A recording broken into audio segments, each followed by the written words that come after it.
Hello दोस्तों, आज हम बात करेंगे धर्म में जो पाखंडी होता है उस पाखंडी में। हालांकि आज बात करेंगे हम इस्लाम धर्म में जो पाखंडी होता है उसको लेकर। आज मुझे एक शिया मुस्लिम मिला था जो कि बोल रहा था, उसका दावा ये था कि मैं कुरान को भी नहीं मानता, कुरान आधा अधूरा है और मैं हदीस को भी नहीं मानता, मैं सिर्फ मानता हूँ हजरत अली को। तो उससे व्हाट्सएप में बहुत बहुत समय तक बातचीत हुआ है। तो आइए हम सब व्हाट्सएप की स्क्रीन पे जाते हैं और सुनते हैं कि इससे क्या बातचीत हुई है क्या नहीं।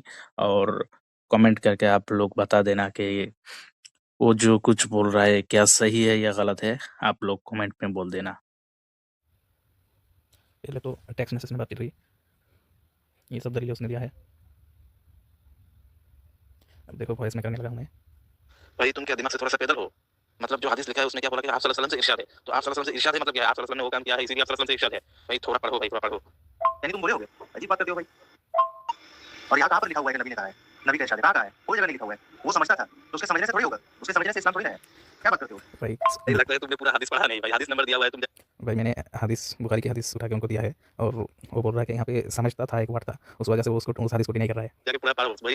बुखारी शरीफ अगर तुमको अगर तुम्हारे मोबाइल पर डाउनलोड है तुम जाके पढ़ो, हदीस नंबर दिया हुआ है वहाँ पे क्या बोला है उर्दू में बोल रखा है ना, बोला है कि लोगों को हुक्म दिया जाता था कि नमाज में आदमी अपना दायां हाथ बायां हाथ पर रखे। सहल बिन साद ने फरमाया है, मैं समझता हूँ कि ये हुक्म रसूलुल्लाह सल्लल्लाहु अलैहि वसल्लम की तरफ से था, ये हुक्म रसूलुल्लाह सल्लल्लाहु अलैहि वसल्लम की तरफ से था। और हदीस का सनद तुम जाके देख लो।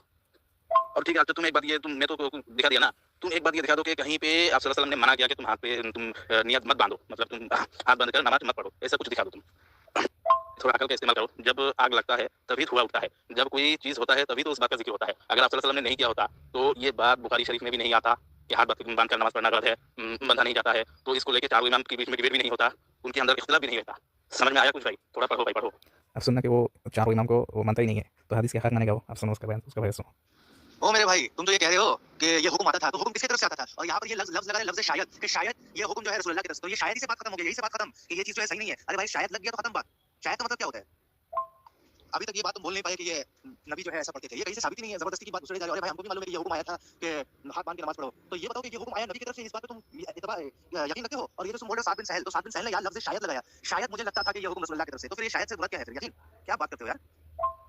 तो ठीक है, तुमको लगता है जो शायद आया तो बात ये गलत है, तो अगर ये बात गलत होता तो चारों इमाम के बीच में एक इख्तिलाफ तो नहीं रहता ना। तुम ऐसा कोई कुछ हदीस दिखा दो कि चारों इमाम में से कोई एक ने भी डिनाई किया हो इस बात को लेकर, सबने एक्सेप्ट किया था कि हाथ बांधना जरूरी है, और हाथ बांधना कहाँ पर बांधना जरूरी है इसको लेकर इख्तिलाफ रहता था। तो तुम चारों इमाम में से किसी की भी एक ऐसा हदीस दिखा दो, कोई भी हदीस है, तुम कोई भी हदीस उठा लो, एक ऐसा हदीस दिखा दो जहाँ पे ये साबित नहीं है कि मतलब लिखा है कि हाथ बांधना जरूरी नहीं है, या हाथ बांधने का कोई ये नहीं था। जिंदगी लग जाएगी, साबित नहीं कर पाओगे मेरे भाई। कहीं से ये साबित ही नहीं है कि रसूल हाथ बांध के नमाज पढ़ते थे। हुक्म आया था, वो हुक्म में किसी का भाई बाद में मैंने इसको मुस्लिम शरीफ की हदीस दे दिया, वहाँ पे साफ साफ लिखा हुआ था।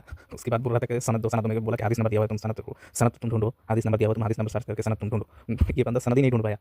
अब सुनना इसको। नाम नहीं। और दूसरी बात जो वो रावी कह रहे हैं, तो वो ये कह रहे हैं कि शायद ये मैं आपको सीधा वो जब दूसरा मुस्लिम शरीफ की हदीस दिया था उसके वहाँ पे लेके जाता हूँ आपको।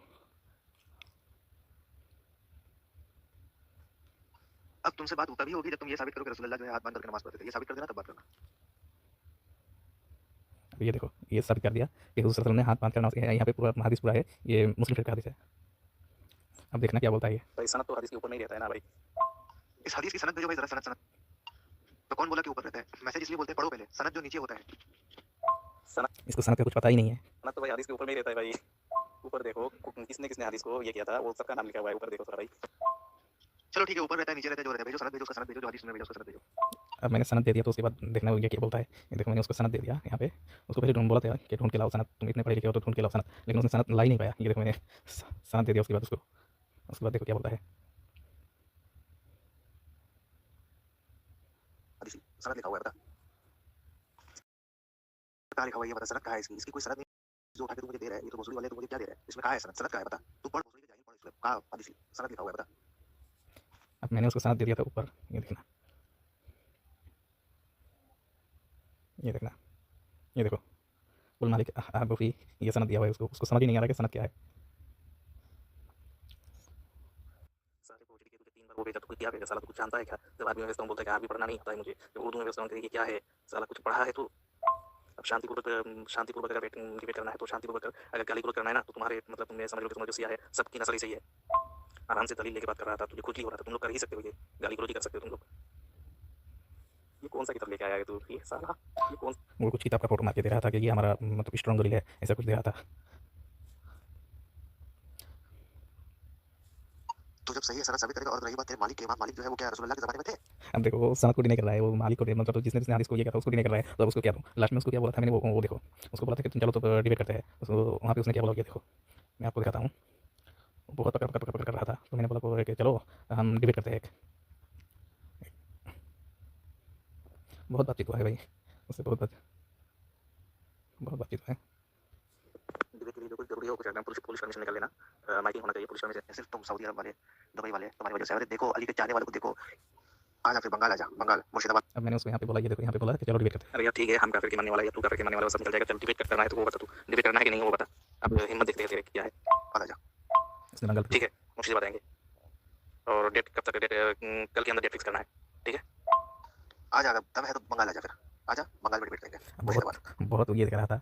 अब देखो ओके, बंगाल में हो, जहाँ कहीं भी हो, ऑडियंस रहेगा, मतलब पब्लिक रहेगा, मंजूर है? हाँ हाँ बिल्कुल बिल्कुल, बिस्मिल्लाह। आना तुम बंगाल आना, मुर्शिदाबाद आना, ठीक है मुर्शिदाबाद।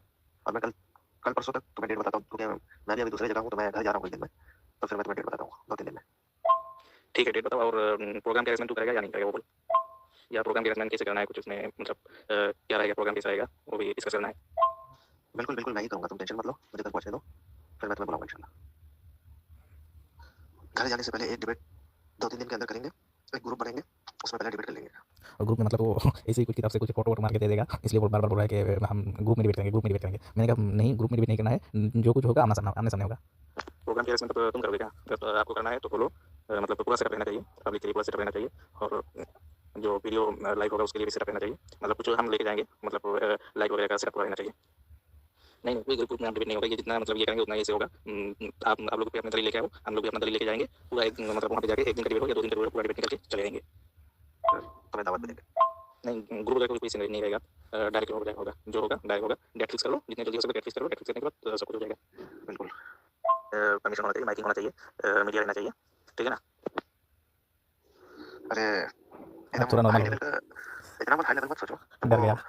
अपना प्रूफ रखना है, हमको अपना प्रूफ रखना है। 4 लोग रहेंगे, इतना तुम जो है इतना कर लेंगे काफी है। और उससे पहले ग्रुप में मैं तुम्हें जरूर ऐड करूंगा और तुम्हें जरूर लूंगा, और अपने बाबा दोस्तों को ग्रुप कर रहा है, जो सच्चाई है वो पूरे मुस्लिम को, पूरे मुसलमान को वो समझना चाहिए। अगर मैं गलत हूँ तो मैं गलत निकल जाऊंगा, तो पूरा जो आसाम का या जो इंडिया का पूरा मुस्लिम समाज है वो सब उसको एक्सेप्ट करेंगे। अगर आप गलत हो तो हमको एक्सेप्ट करेंगे, मत होना तो मतलब दिन का एक पर्चा हो जाएगा ना। जो है यूट्यूब चला रहे हो बैठे हुए, जो ऐसे प्रचार करने वाले बहुत है, और ये मत सोचो कि डिबेट होने से जो है पूरा प्रचार हो जाएगा हिंदुस्तान में। ये देखो, ये अभी से डर रहा है, उसके बाद मैंने क्या बोला, करना चाहिए ऐसा कुछ नहीं। आज तो जो देखा कि जावेद अख्तर का जो सीन हुआ था, तो वो सोशल मीडिया पे पूरा रीच पाया था, तो मतलब इंडिया के जितने भी लोग थे सब समझ गए कि कौन गलत है कौन सही है, वो समझ गया ना। उस तरह का रीच हमें भी चाहिए, पूरे मतलब सबको पता चलना चाहिए, ऐसा कुछ होना चाहिए। अगर ऐसा चाहते हो तो ठीक है, मैं तुम्हें अल्लाह यारी से जो है बात करवा देता हूँ, तुम जो है उससे एक बार बात कर लो, भेज दो यारी के बारे में, जाओ एक बार रिसर्च कर लो यूट्यूब पे। भाई पता नहीं ये अल्लाह यारी कौन है, यो कौन है, मैंने आज पहली बार नाम सुना कि ये अल्लाह यारी कौन है। नहीं ऐसे तो नहीं चलेगा, बीच में तो मॉडरेटर तो रहना पड़ेगा भाई, नहीं तो बीच में तुम कुछ बोल देगा, वो कुछ बोल देगा, वो कुछ बोल देगा, ऐसा तो नहीं चलेगा। मॉडरेटर तो एक रहना पड़ेगा, तो उस हिसाब से मतलब ऐसा करेंगे कि कुछ रीच पाए, सोशल मीडिया पे कुछ रीच पाए, और जो आसपास के लोग हैं उनको भी पता चले कि यहाँ पे कुछ प्रोग्राम हो रहा है। सब निजाम रहेगा, कोई मतलब एक मॉनिटर भी रहेगा, टाइम दिया जाएगा, टाइम के बीच में बोला जाएगा, टाइम के बीच में सब अपने अपने जवाब रखेंगे, ठीक है ना? इस तरीके से होगा, ऐसा नहीं होगा कि मतलब जो है तुम बोलते रहो। नहीं भाई, मुझे किसी के बारे में डिस्कस नहीं करवाना है, तुम अपनी तरफ से जो बंदा है, जो लाना है तुम लाओ, जिनको लाना है जिनको लाना है मैं उनको लेके जाऊँगा ना। अब तो आज मतलब इस यहाँ पे तो उसने एग्री कर लिया कि हम डिबेट करेंगे, लेकिन बाद में जब ये जो ऑडियो था ये कल का ऑडियो था, और बाद में जो आज उसको मैंने फिर से मैसेज किया, वो बोला कि 2 दिन बाद ना, मैं 2 दिन बाद फिर से मैसेज किया, तो वो अब क्या बोल रहे हैं उसको सुनो। अब वो डिबेट करने से डर रहा है भाई, किस बात को लेकर डर रहा है ये मुझे पता नहीं, लेकिन वो डिबेट करने से डर रहा है। अब देखो मैंने आज मैसेज किया ही सारा इंतजाम हुआ कि नहीं। अस्सलाम वालेकुम रहमतुल्लाह। अभी भाई हज़रत अली अलैहिस्सलाम की विलादत की तारीख गुजरी है एक दिन पहले, तो अभी सब महफिलों में बिजी हैं, इधर उधर महफिलों का मिलाद का सिलसिला चालू है, तो अभी कोई फ्री नहीं है। खैर अगर बहस करना चाहते हो तो मैं तैयार हूँ, कर सकते हैं हम दोनों। तो ठीक है, कहाँ पे बहस करना है बोलो, जगह ठीक करवा, हम आते हैं। तुम जिसको लाना है लाओ, नहीं ला पाए तो तुम बैठना है तो तुम बैठो, हम जिसको लाना है लाते हैं, अगर नहीं हमें कोई नहीं मिलता तो हम ही जाएंगे, क्या बात है। कहीं जाने की बात छोड़ दो, मुझसे यही बहस कर लो भाई, एक सवाल पे एक जवाब। अब देखो डर गया आज, पता नहीं क्या होगा उसको, वो डर गया कि आज मुझे मतलब डिबेट करना नहीं है, जो करना है मोबाइल पे व्हाट्सएप पे हम करते रहेंगे, अपनी मनमर्जी से करते रहेंगे। उसके बाद मैंने क्या बोला, ये देखो भाई, ये सलाह तो छोड़ो, तुम अपनी तरफ से एक बंदे को नहीं बुला सकते डिबेट करवाने के लिए, या आमने सामने डिबेट करने की तो हिम्मत नहीं हो रहा है भाई। अब अगर तुम इंतजाम नहीं कर पा रहे हो तो मुझे बोलो, मैं इंतजाम करवाता हूँ, तुम आ जाओ आसाम में कुकराझार में आ जाओ, वहाँ पे डिबेट करेंगे। ये आमने सामने होगा तो तभी होगा। और मोबाइल में तुम जितना बहस करोगे उतना मतलब किसी को तुम सेटिस्फाई नहीं कर पाओगे, ना मैं सेटिस्फाई होंगे ना तुम सेटिस्फाई होगे। मतलब आप बोल रहे हैं जो कुछ होगा मोबाइल में होगा, हम डिबेट नहीं करेंगे, मोबाइल में हम निज़ाम बनाएंगे। मैंने कहा भाई ऐसा नहीं, अगर डिबेट करना है तो तुम मतलब हमने शर्त भी बहुत कुछ लगाया था, तो जाहिर सी बात है वो पैसे वैसे की बात है, वो शायद इंतजाम नहीं कर पाए होगे। तो मैंने उसको बोला कि ठीक है मैं इंतजाम करूँगा, सब कुछ मैं करूँगा, तुम सिर्फ तुम्हारे जो लीडर है तुम उनको लेकर तुम कोकराझार में आ जाओ और हम यहाँ से बहस करेंगे। हर कोई आपकी तरह खाली नहीं पड़ा हुआ है भाई कि कहीं पर भी आ जाए, कहीं पर भी चल जाए। आप अभी तक इस चीज़ का अभी तक जो है आप अब देखो वो बोल रहा है कि हर कोई खाली नहीं है। उस दिन तो बहुत आकर के बोल रहा था कि ठीक है तुम मुझसे बता जाओ, मैं करूँगा जो कुछ करना है, लेकिन आज बोल रहा है कि हर कोई तुम्हारे तरफ खाली खाली तो नहीं बैठा हुआ है। अब मैंने क्या बोला देखो, एक नंबर पहला बात ये तो भाई मैं कोई खाली बंदा नहीं हूँ भाई, रोज कमाने वाला हूँ, रोज खाने वाला हूँ भाई। मैं हर रोज काम पे जाता हूँ, उसके बाद मेरा झाड़ी बंदा है, उसके बाद मैं खर्चा करता हूँ, उसकी बात करता हूँ। और दूसरी बात ये है कि तुम मोबाइल में धड़ाधड़ जो देना है तुम देते रहो, लेकिन तुम्हारी हिम्मत नहीं होगा कि तुम सामने सामने डिबेट करो। मोबाइल में क्या होता है भाई, मतलब कोई किसी को सेटिस्फाई नहीं कर पाएगा, ये 100% बोलता हूँ मैं कि मोबाइल में कोई किसी को सेटिस्फाई नहीं कर पाएगा। मत खलीफा बना दे। सब कुछ सुनाने जाऊँगा तो बहुत देर हो जाएगा। मैं बस को वो लास्ट की आज जो लास्ट में बात हुआ है वो मैं सुनाता हूँ थोड़ा। वो उसको मैं बार-बार मैसेज कर रहा था, वो 3-4 मतलब 3-4 मैसेज करने के बाद वो एक बार रिप्लाई दे रहा था और बोल रहा था कि इस चीज़ की दलील दो, उस चीज़ की दलील। मैं बोल रहा था कि तुम सामने आओ, आमना-सामना दलील देंगे। अब मैंने उसको क्या-क्या बोला देखो लास्ट में। भाई अफ़सोस होता है, काश तुम लोग कुरान को भी मानते, तो इस बात का जो मैंने मैसेज फॉरवर्ड किया है उस बात का डेफिनेशन भी तुमको समझ आता। वो नहीं आना चाहता था, मैंने एक मैसेज फॉरवर्ड कर दिया था उनको।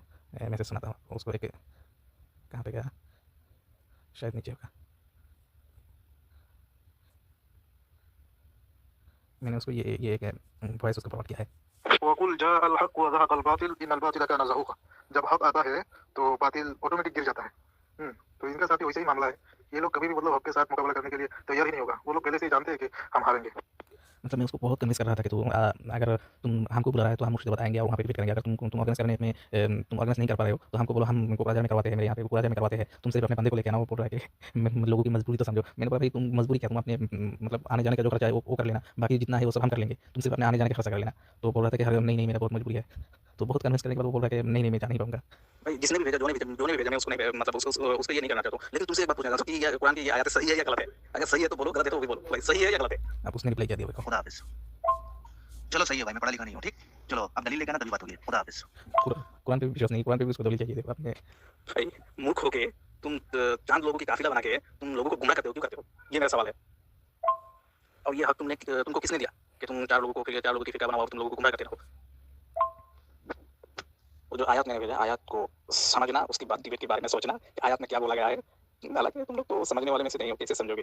काश अगर तुम लोग समझने वाले होते, पढ़ा लिखे होते, कुरान को मानने वाले होते तो ये सब तुमको समझ आता है और तुमको मतलब उत्साह होते कि चलो हम जाके डिबेट करते हैं।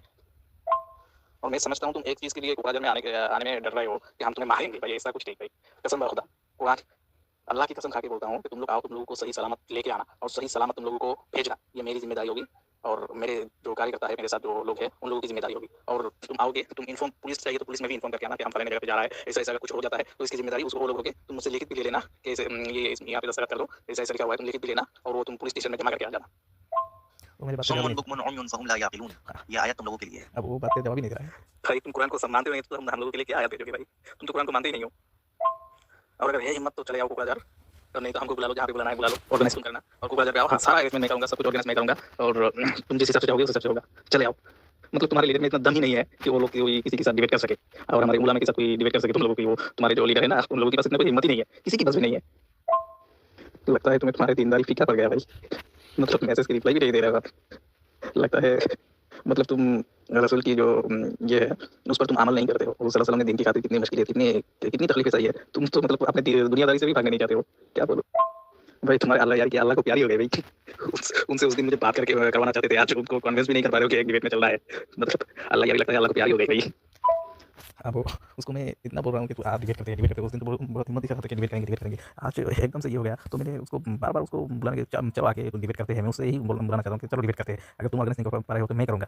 तो वो उस दिन बोला था कि मैं हमारे अल्लाह यारी से मैं बात करवा देता हूँ। मैंने कहा था नहीं भाई किसी से बात करना नहीं है, तुम जिसको चाहे जो मर्जी तुम उसको लेके आना। अब वो मैसेज का रिप्लाई यहाँ पे मैं ये सब भेजा, उसने दलील मेरा किस चीज़ का दलील मांगा है मुझे भी पता नहीं। अब ये सुनो। अरे भाई ये रहा तुम्हारे अल्लाह यारी जो हाफिज़ों के साथ बहस कर रहा है भाई। अरे यार याद कर दी तुम लोगों ने, याद कर। मैं थोड़ा सा यूट्यूब पे आज अल्लाह यारी बोला था तो मैं आज थोड़ा सा यूट्यूब पे सर्च किया तो वहाँ पे देखा तो वो हाफिज़ लोगों के साथ बहस कर रहा है भाई। अगर तुम अपने दीन पर कायम हो, अगर तुम्हें लगता है कि तुम सही राह पे चल रहे हो तो ठीक है, चलो डिबेट करते हैं। 9 तारीख को डिबेट करते हैं, जनवरी की 9 तारीख को डिबेट करते हैं। तुमको ब्राजील में चले आना, सारे ऑर्गेनाइज में करता हूँ। अगर तुम मतलब तुम्हारे अल्लाह यार भी एक बात की औलाद है, अगर तुम भी एक बात की औलाद है, अगर तुम्हारा जो लीडर है वो भी एक बात की औलाद है ना, तो चले आना कुकराझार को। ऐसे मोबाइल पे तरह नहीं करता। और तुम जो दलीलें देख के आ रहे हो वो सब अल्लाह यार की वहाँ से स्क्रीनशॉट मार के लेके आ रहे थे ना। अब उस दिन ये बंदा मुझे बहुत मतलब किताब की फोटो मार के दे रहा था, तो मैंने आज जब अल्लाह यारी की वीडियो देखा, पता नहीं बंदा कौन है अल्लाह यारी नाम रखा हुआ है, तो मैंने उसकी जब वीडियो देखा तो देखा मुझे जो स्क्रीनशॉट भेज रहा था वो सेम उसकी वहाँ से जो जैसा देखा सेम हूबहू मिलता है। तो यहाँ पे शक हुआ, वो वहाँ से दलील स्क्रीनशॉट मारता है, खुद तो पढ़ना नहीं आता, वहाँ से स्क्रीनशॉट मारता है, उसके बाद मुझे भेजता है भाई। भाई मेरे पास से तुम्हें सब कुछ मिल जाएगा, हर एक दलील की मतलब मेरे हर एक हदीस की दलील मिल जाएगा। बस तुम जो बोल रहे थे ना अल्लाह यारी को देखो, तुम अल्लाह यारी को एक बार कन्विंस कर लो कि वो आके बहस करे। तुम अल्लाह यारी को बोलो कि वो एक मतलब जो दीन के बारे में ज़्यादा नॉलेज भी नहीं है, तो उनसे आके बहस करे भाई। अब मैं भाई यहाँ पे उसको सीधा सीधा चुनौती दे रहा था, फिर भी वो एक्सेप्ट नहीं कर रहा था, फिर भी वो पीछे भाग रहा था। तुम भाई वो अल्लाह यारी सिर्फ वो यूट्यूब पे ठोक सकते हैं, उसके अलावा उसके पास ऐसा कोई टैलेंट है ही नहीं कि वो आके मतलब कोई मतलब बहस कर सके। तो मतलब तुम्हारे अल्लाह यारी को बुलाओ या तुम खुद आओ या तुम किसी दूसरे को बुला के जगाओ ना, जो मर के मतलब दिल में जो मुर्दा है उसको जगाओ ना। तुम जगाने में डर रहे हो, क्या बोलूं? या मतलब तुम अगर डर रहे हो तो उससे तो यही साबित होता है ना कि तुम लोग झूठ फैला रहे हो दुनिया में। नहीं, हमारा काम ये है कि जो सही है हम उसको माने, और जो झूठ है हम उसकी पर्दाफाश करें, उसको नेस्त नाबूद कर दें। अगर तुम डर रहे हो तो इससे एक ही बात साबित होता है कि तुम छोटे हो, तुम्हारे हर एक दावा छोटा है, तुम सिर्फ भौंकने वाले कुत्ते में से हो, तुम काटने वाला कुत्ता नहीं हो। इससे यही साबित होता है। भाई लास्ट में उसको कन्विंस करने के लिए इतना तीखा तीखा बोल दिया ना, फिर भी वो एक्सेप्ट नहीं कर रहा था कि ठीक है हम डिबेट करेंगे। तो आपको वीडियो कैसा लगा कमेंट बॉक्स में जरूर लिखना। तो बाकी आपका राय कमेंट बॉक्स में लिखना, और वीडियो को अच्छा लगा तो लाइक कर देना, बुरा लगा तो डिसलाइक कर देना भाई। दोनों के चैनल को सब्सक्राइब कर लेना, और फेसबुक पेज पे देख रहे हो तो वहाँ पे फॉलो कर लेना भाई, क्योंकि यहाँ पे सीखने के लिए बहुत किस्म मिलेगा, और इसे पाखंडियों की पर्दा हम पास करते रहेंगे।